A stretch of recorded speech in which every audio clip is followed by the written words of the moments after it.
1869, Henri Milne Edwards of France received a heavy case full of animal hides and plant specimens. One plant specimen in particular caught his eye.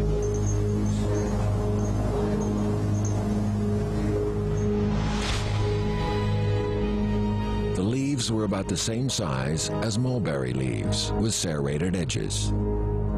The dark red flowers were partially enclosed by white bracts, resembling wings. Milne Edwards was an experienced taxonomist and director of research at the National Museum of Natural History in Paris. But he'd never before seen a plant even similar to this one.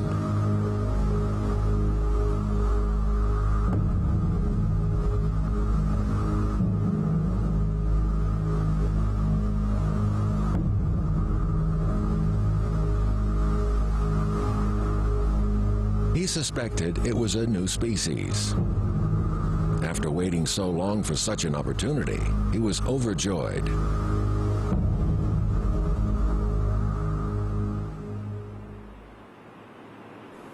These specimens were sent by Father Armand David from faraway China.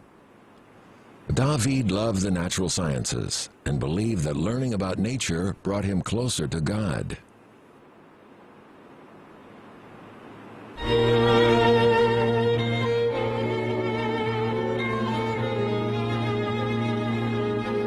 He loved exploration and studying nature in the mountainous area where he was born.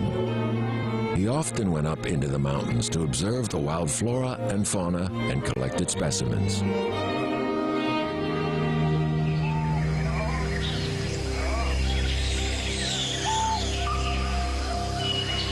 The mid-19th century was a golden age for the development of biology. As a result of the expansion of the known world, advances in biology, and the development of Europe's overseas colonies, more and more new species were discovered.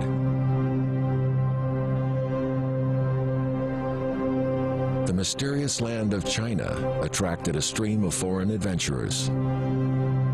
传教士、探险家，还有一些海关人员到中国来考察，那都是实际上他们是来采集东西的，他们是有目的而来的，那是口袋里装了一大把钱，带着枪支来的。Father David was one of those adventurers.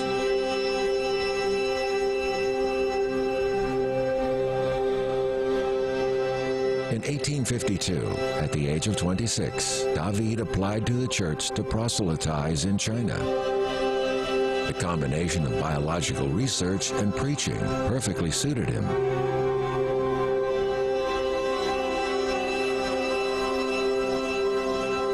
But it took 10 years for his application to be approved.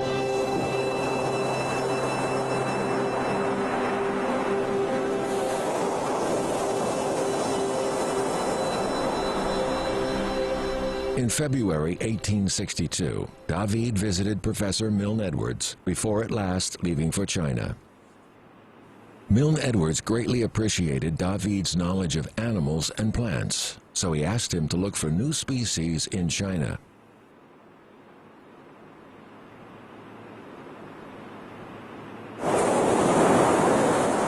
No one imagined that this obscure priest would discover David's deer, the giant panda, and the golden monkey during his time in China. These discoveries completely altered the world's concept of biology.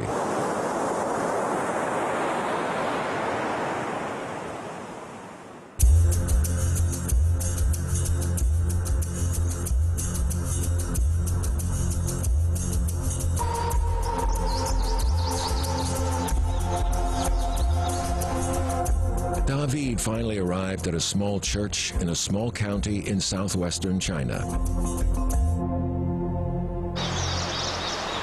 He spent his spare time observing the local fauna and flora. The mountains and valleys are covered with ancient forests. The tall trees and complex ecological systems provided the exact kind of biodiversity he had been searching for all his life.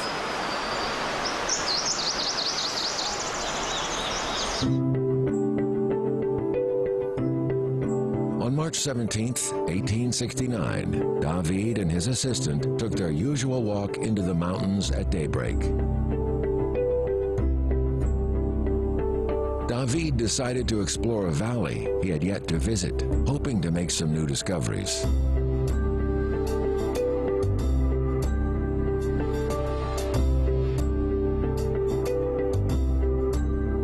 In his diary, he wrote that he and his assistant left the church and headed for an unexplored valley in the mountains.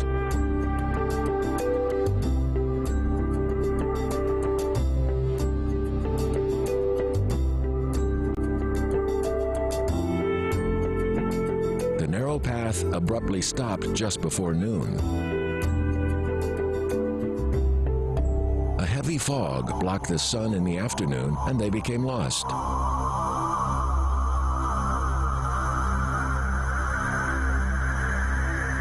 They walked around for a long time, searching for a way out of the valley.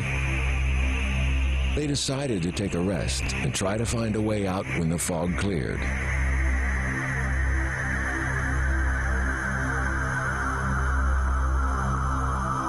Suddenly, he notices a kind of tree he's never seen before. It's nearly 20 meters tall and very leafy, with a straight trunk. Its leaves are oval, and its dark red flowers are protected by two large white bracts. They look like doves flapping their wings when the wind blows.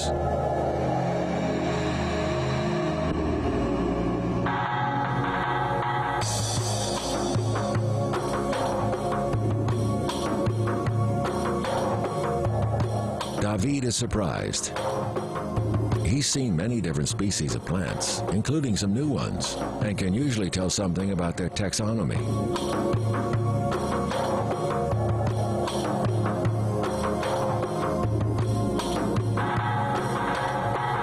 But this tree is nothing like anything he's ever seen before, leading him to believe it may be a very rare species.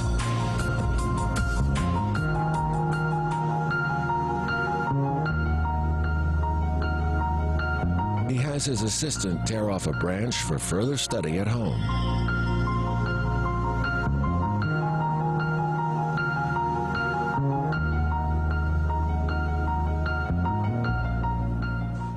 Several months later, David packs all the precious animal hides and plant specimens he has collected in China into a large case to send to Professor Milne Edwards in Paris. The collection includes a specimen from the unique tree.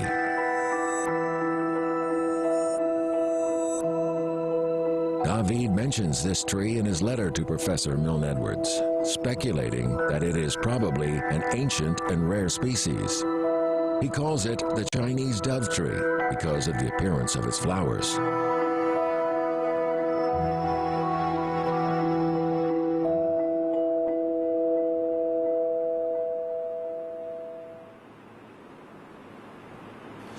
Milne Edwards begins studying the unusual tree specimen as soon as he opens the case.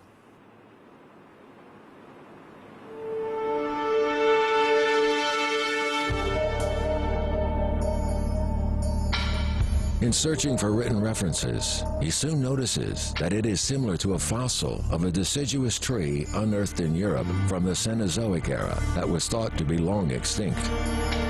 This would make the Chinese dove tree a living fossil.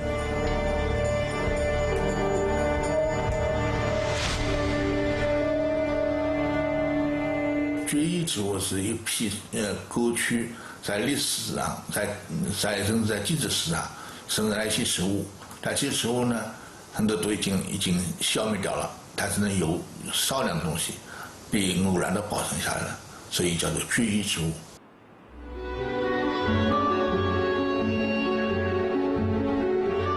For his contribution to science in discovering the tree, it was assigned the Latin scientific name Davidia involucrata.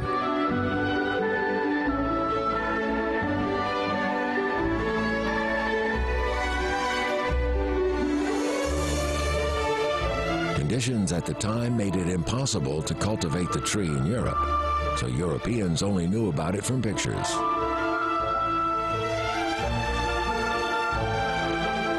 With the passage of time, most people came to believe that the Chinese dove tree was just a legend.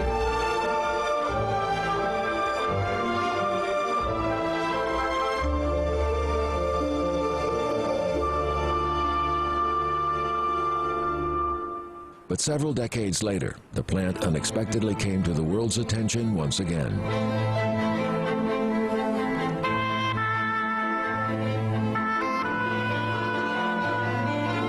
In 1888, a French botanist organized David specimens and published a book on them.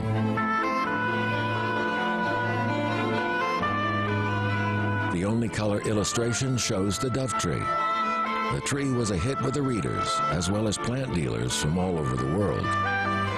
The British Veitch Nurseries plans to introduce the tree to Europe.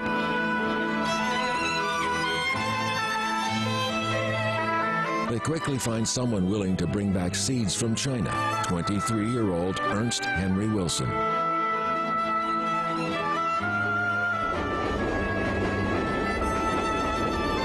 He was the son of a railway worker who had developed a strong interest in plants at the age of 13. Later, he worked at the Royal Botanical Gardens in Kew, London.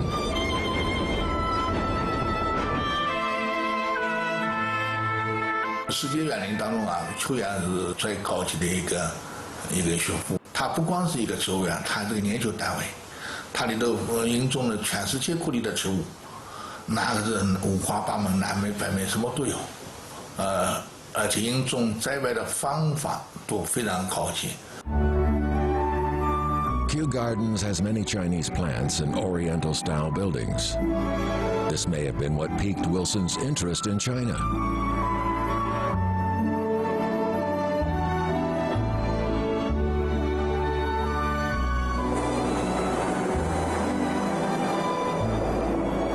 In 1899, Wilson set off on his legendary journey to the east.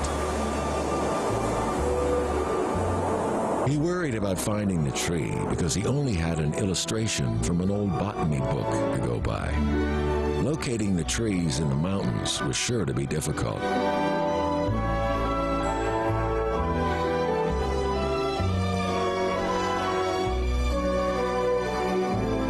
Wilson visited Augustine Henry, a Scotsman living in Yunnan, who provided him with a critical lead in the form of a map showing locations where Henry had seen dove trees.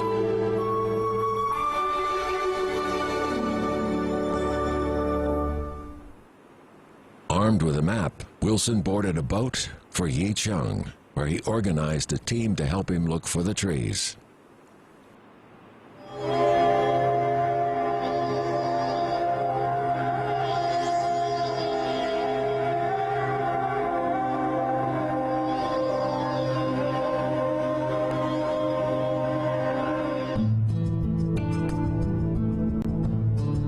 Wilson finally found a dove tree on May 19th.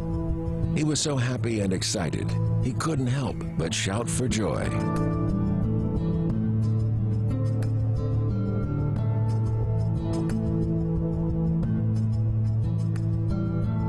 In his diary, he wrote that the tree is the most interesting and beautiful in the northern temperate zone. There are flowers and bracts hanging all along its long branches that resemble big butterflies dancing on the tree as they flutter in the breeze.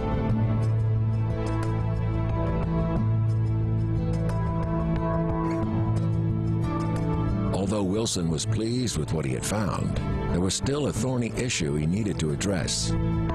He has to think of a way of transporting the tree from China to Britain and keeping it alive there.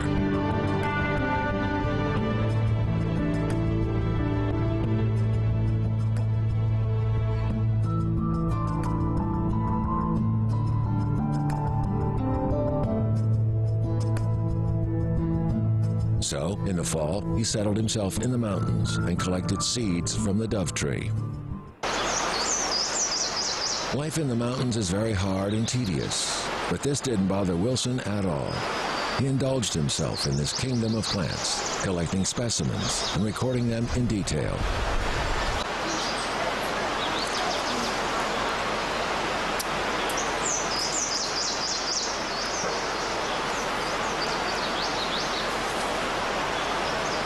His efforts have never been equaled by any subsequent Western explorers. This has led to him being given the title, the man who opened China's Western Garden.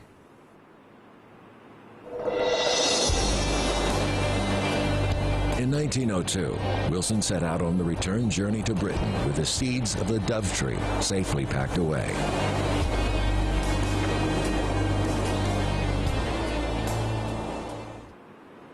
He hoped that more and more people would learn to appreciate the tree in their own gardens, and that every street in Europe would be decorated with its white and pure flowers.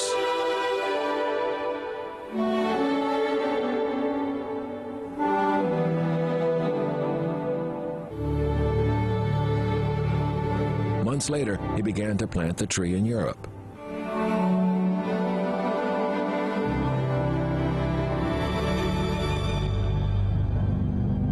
But another problem appeared almost immediately. The seeds he had brought back from China didn't sprout.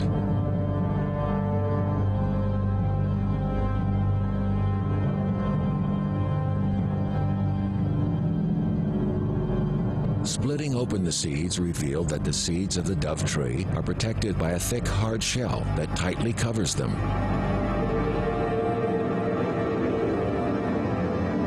共同的禾要发芽非常难，一般都在土壤里头埋2到3年，至少2年才能发芽，因为主要它的禾太厚，那个芽长不出来。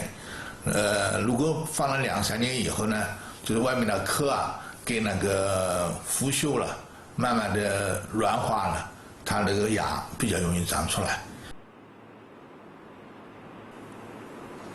After a long wait, some of the seeds finally sprouted.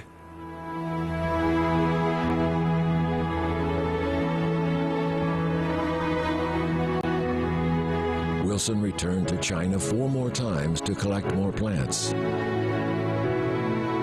Over the years, he introduced more than 1,000 different Chinese plants to Europe. It was almost like a revolution in Western horticulture.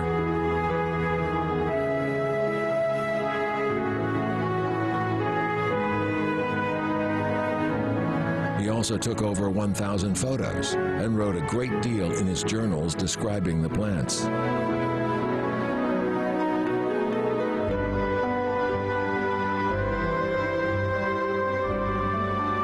In 1929, Wilson published China, Mother of Gardens.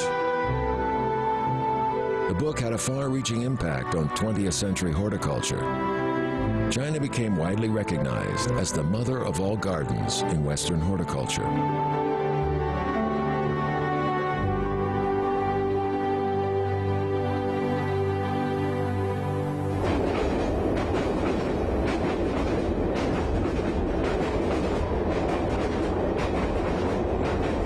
Thanks to Wilson and other botanists, the dove tree thrived in Europe. Beach nurseries distributed the trees in many European countries, as well as continental USA. Dove trees, symbol of peace, were planted in both yards and public places, where they were hugely popular.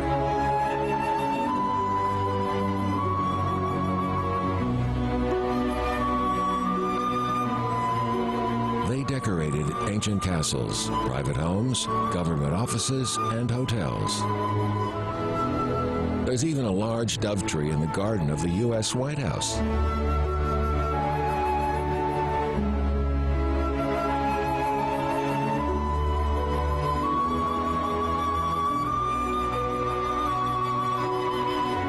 Chen Wei-Lie, professor at the Chinese Academy of Science, has many pictures of precious plants he's taken in Europe and the U.S. He was particularly impressed by all the Chinese dove trees he saw overseas.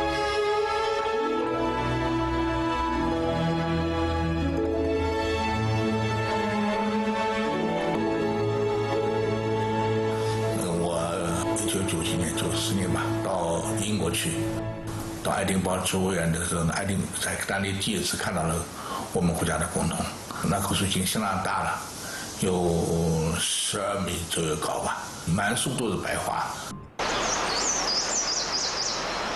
This exotic Chinese tree has taken root in other lands.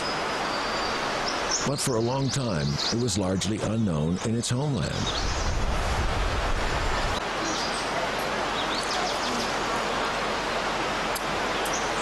It finally came to the attention of the Chinese people by chance.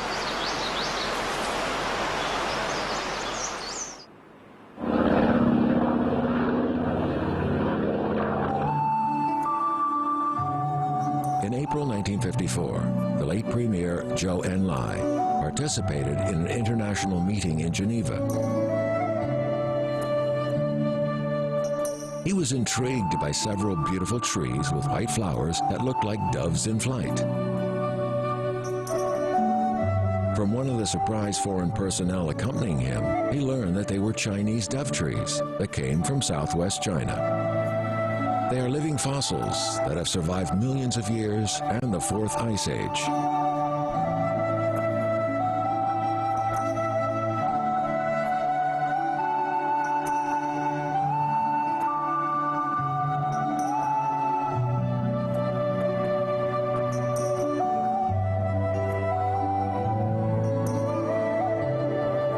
Premier Zhou remembered the tree when he returned to China.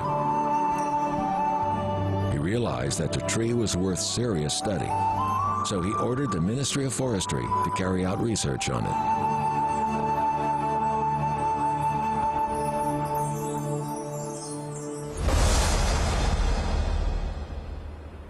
The Ministry of Forestry immediately assigned research tasks to local agencies in southwest China.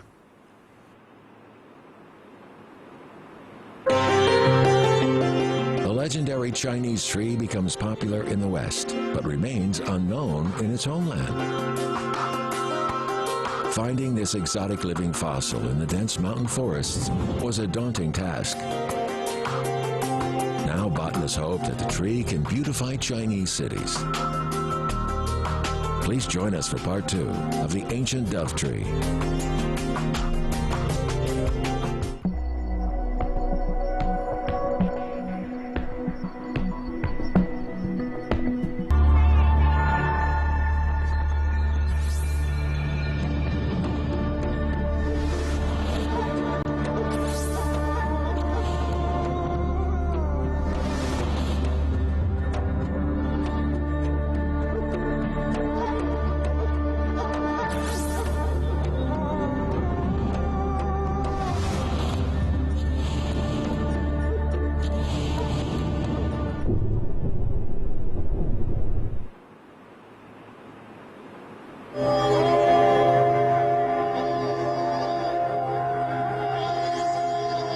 French priest Armand David discovered the dove tree in southwestern China. Several decades later, Ernest Henry Wilson successfully cultivated the tree in Europe, where it became popular. But the tree remained largely unknown in China until 1954, when the late Premier Zhou Enlai saw some of the trees in Geneva.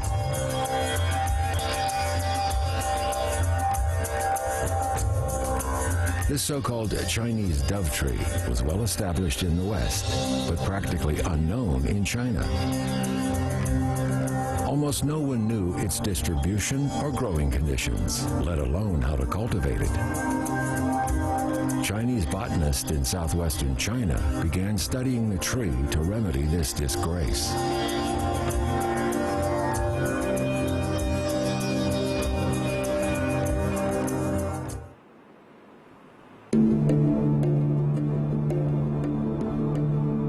Guizhou Provincial Forestry Department organized a team to locate the tree. But the team was hampered by the very limited knowledge about the tree at the time, and they only had a few pictures to go by.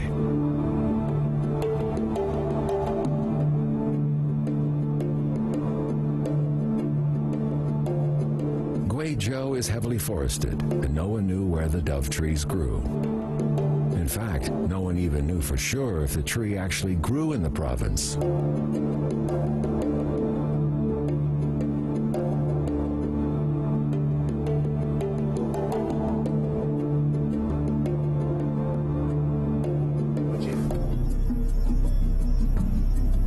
A year of searching turned up nothing.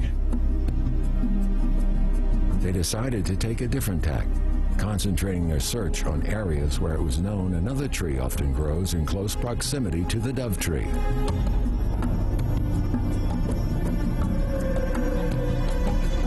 他们带的发现很相近，要求性都很相近，不是说有色青素一定有功能，也不是说有功能一定有色青素，但是呢，这两个种是经常能够在一起长的。The team hopes to find the dove tree by looking for a tree called a tetracentron, a type of cypress. They soon narrow the search area to Leigong Mountain in southeast Guizhou. Leigong Mountain is a national nature reserve located in Guizhou. It is home to many precious plants, including the tetracentron. So the team begins their search in the reserve area.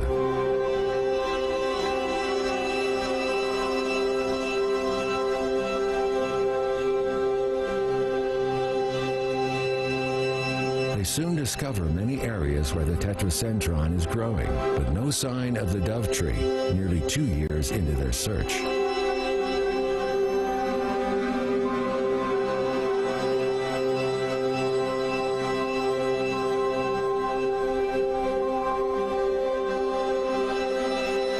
They're somewhat comforted, though, when they discover another ancient tree growing in the reserve called Taiwania.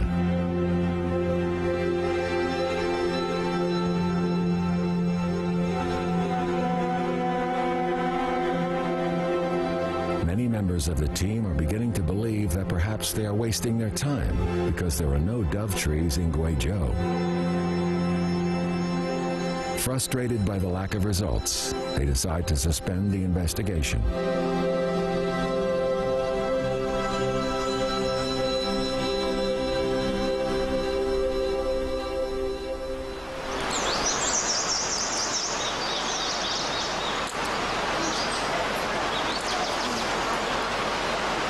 But one member of the team, Xu Youyuan, a botanist from Guizhou College of Agriculture, pressed on with the search.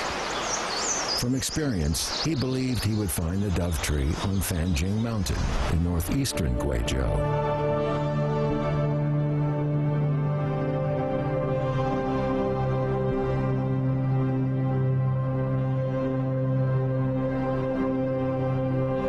Fanjing Mountain is the main peak of the Wuling Mountains, which cover 3 counties in Guizhou.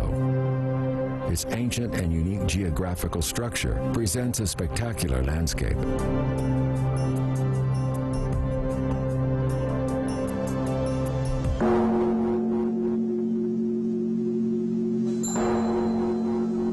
The mountain is also famous for its connection with Buddhism. It's considered the place where Maitreya resides, making it one of the 5 major Buddhist mountains in China.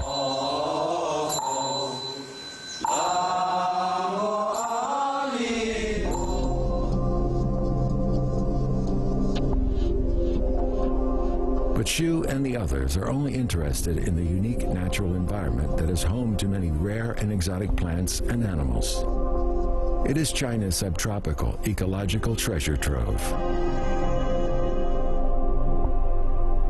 范围上呢，这个地处亚热带啊，水质条件呢十分丰富。据初步完全统计呢，有生物资源，有植物种，有动植物种类呢5000多种啊，其中呢植物呢有3000多种，动物呢有2000多种。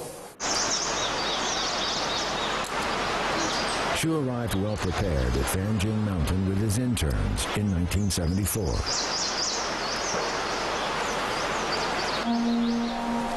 The potential search area totaled 567 square kilometers, but Xu was not disheartened.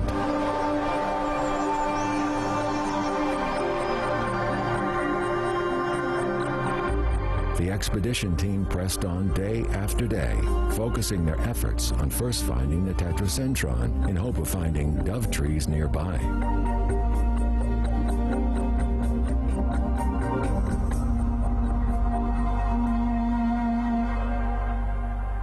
水晶树的分布的集中分布的海拔高度呢，在1600、1700。当时呢，他们找的这个重点呢，就把这个海拔高度呢放在1600、1700的地方。但是找了几个月啊，始终都没有找到那个汞酮啊，他们就觉得怪了。One day in April 1976 began like any other, with no dove tree sightings.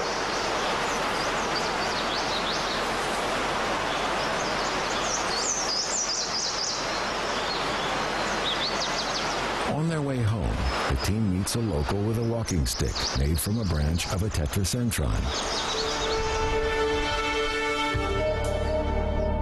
They had seen many of the trees on the mountain, so it didn't seem significant to most of the team. But Xu doesn't pass up any possible clue, no matter how remote.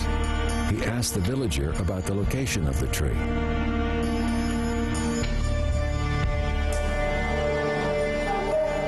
The next morning, the villager leads Xu and the others to the site of the tetracentron.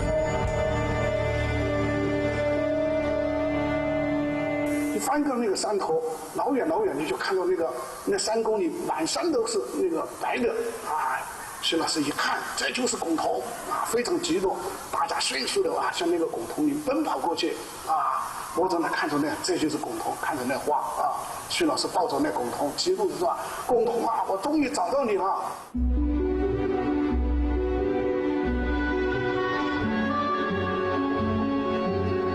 Some of the team members shed tears on seeing the distinctive flowers waving in the breeze.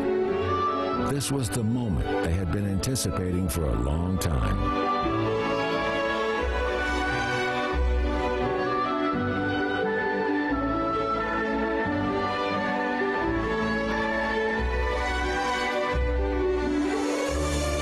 The discovery of the dove tree is followed by scientific study of the tree. Botanists discover that the dove tree does not belong to any existing plant category, meaning that it is a new species in China's plant system.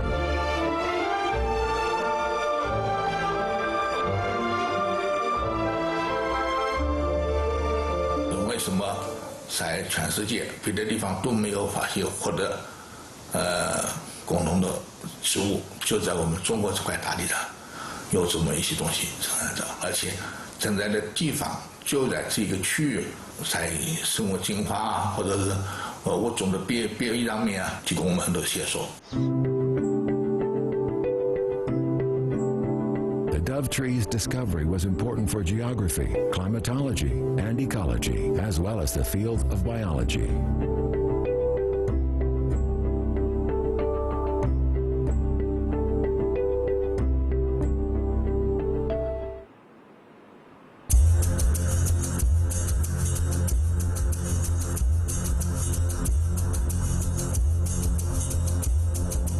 The local Bureau of Meteorology has been long monitoring the climate of Fanjing Mountain.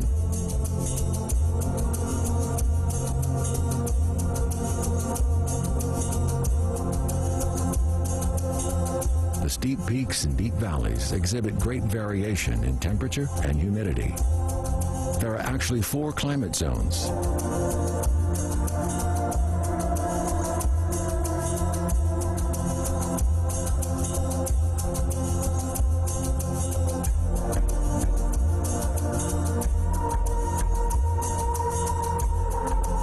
Dove trees grow at a high altitude where it's always very humid and there is frequent rain and little sunshine breaking through the cloud cover.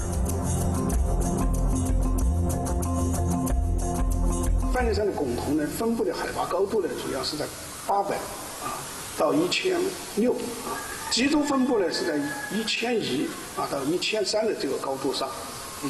它主要分布的环境呢是那个潮湿主要的那个就是沟的两边地表比较破碎的地方。冬天不是冷得像我们北方那样到零下10几度、20几度，但是夏天呢，因为在山上，夏天也在28度到36度之间，所以它在汞酮生长都会比较好。It took years of work under difficult and dangerous conditions, but the experts at the reserve finally completed a comprehensive survey of dove trees on Fanjing Mountain.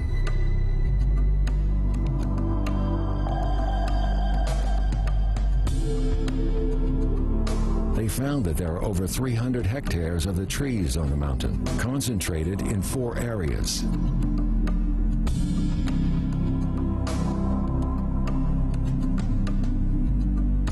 The dove tree has demonstrated its strong constitution by surviving millions of years of environmental change.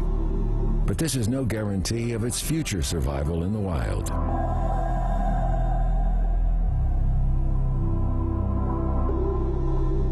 Though the tree has also been found in Hubei, Sichuan, and Yunnan provinces, populations in those areas are sparse. The tree is on China's national list of endangered plants in great need of protection.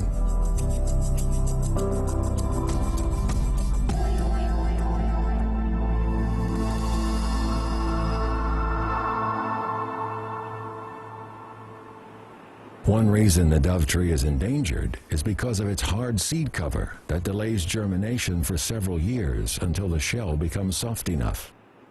This is a major factor in its low reproduction rate in the wild.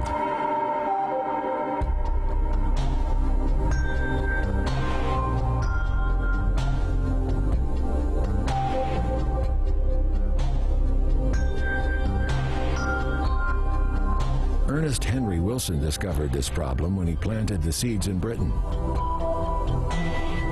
Western garden supply companies worked for a long time to master the tree's cultivation, while similar work in China still lagged far behind.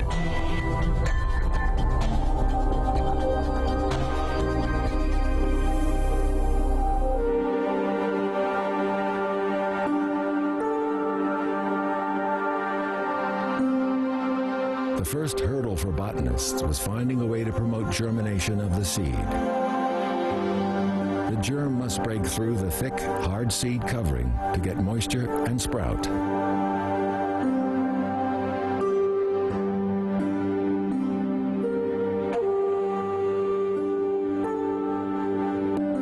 After a long process of trial and error, botanists have found a number of techniques to promote seed germination. 就是把它放在跟细沙混在一起。 然后用木锤，这个和跟沙子用木锤敲，下面有水泥地，这敲呢又和肯定要敲坏，但是因为它是木锤，也重量也不太大，敲出那个河有一很小的纹，这些纹留成以后，里面呢可能有些沙子看在里头，这样一来的话呢，形成了一个小小的缝，这些小缝呢提供了 水分或者其他东西进入这个种子的这样一个就种人的可能性，这样的话呢，促使它能够提早发芽，一般呢当夜会发芽。 Through trial and error, a number of other methods have been developed to promote faster germination of the seeds.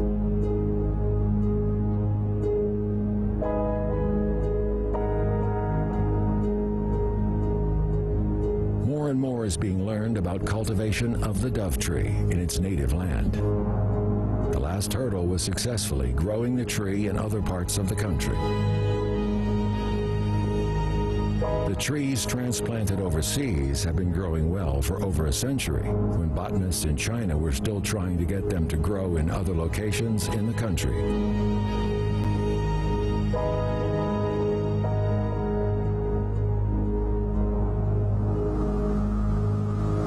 Professor Chen Rong tried many times to grow the trees in Hangzhou, Shanghai, and Nanjing, but to no avail. Spreading the beautiful trees throughout China was a long dream of Chinese botanists and gardeners.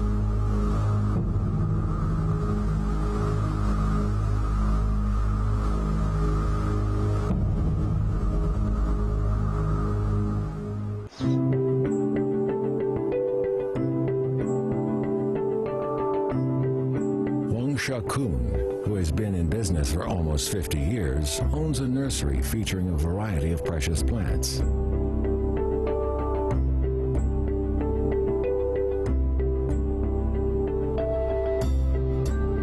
But his favorite plant in his nursery is this small dove tree.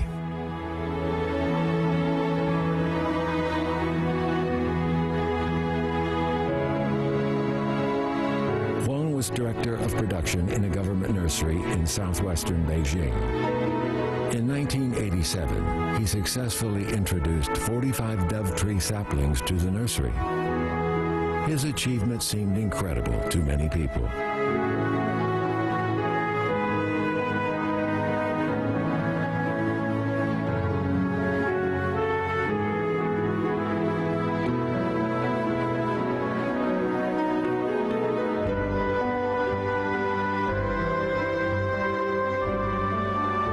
In the 1970s, several dove trees were successfully grown in Nanjing and Jingzhou, where the climate is similar to the tree's native habitat. But the climate in Beijing is totally different from that of Nanjing and Jingzhou.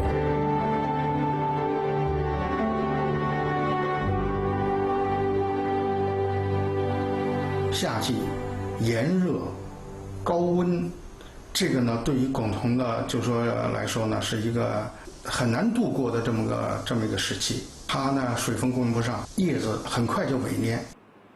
第二一个是初冬以后到这个春节前后，北京的冻土层深，珙桐是一个浅根系的树种，它的主要的根系都在地表层，所以它完全是在咱们北京地区的冻土层以内。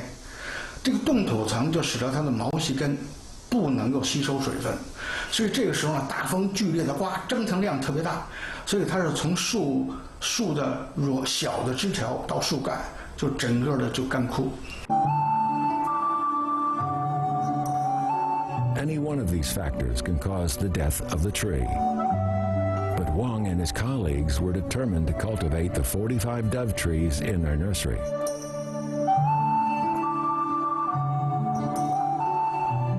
In spite of their best efforts, however, what Huang feared most still happens.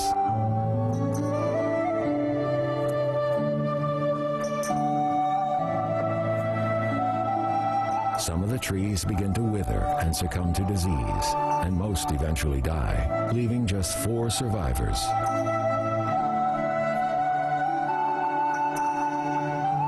These 4 trees are their last hope, so they treat them as precious treasures.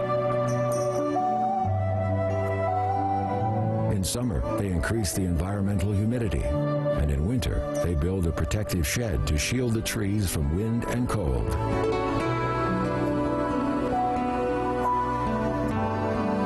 Their efforts pay off when white flowers appear on the trees.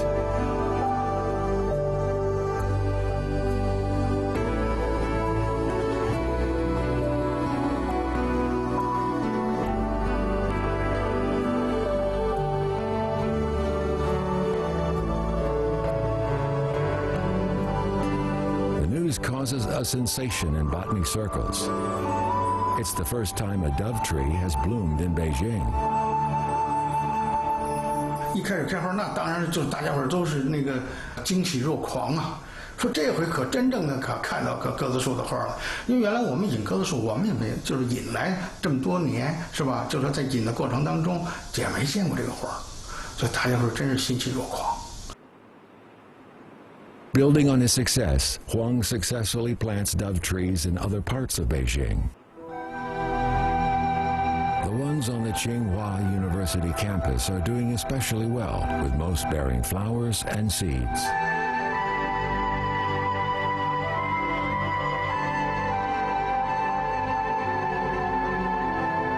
Through years of practice and study, Huang has gradually mastered the art of dove tree cultivation. 珙桐生长的这个生态环境，它就是要求一个就是那个和其他植物呢混杂这么一个呢森林群落里边。Large trees in the forest tend to block out the sun and wind, creating a perfect environment for the dove trees. 它能够就是说使得这个地面呢有一层厚厚的树叶层。树叶层呢实际上是一种保温层，它等于给土地呢就是说呢盖上一层棉被，不使它形成一个就是永久冻土层，这样使它的那个根系能够吸收水分。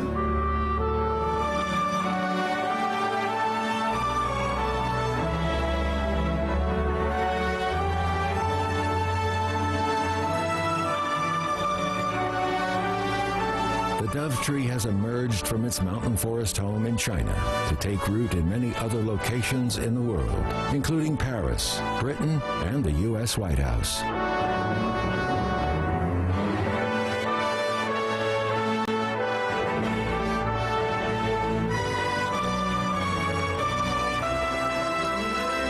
The dove tree, which is a symbol of peace and friendship, has become a bridge of goodwill between China and the rest of the world.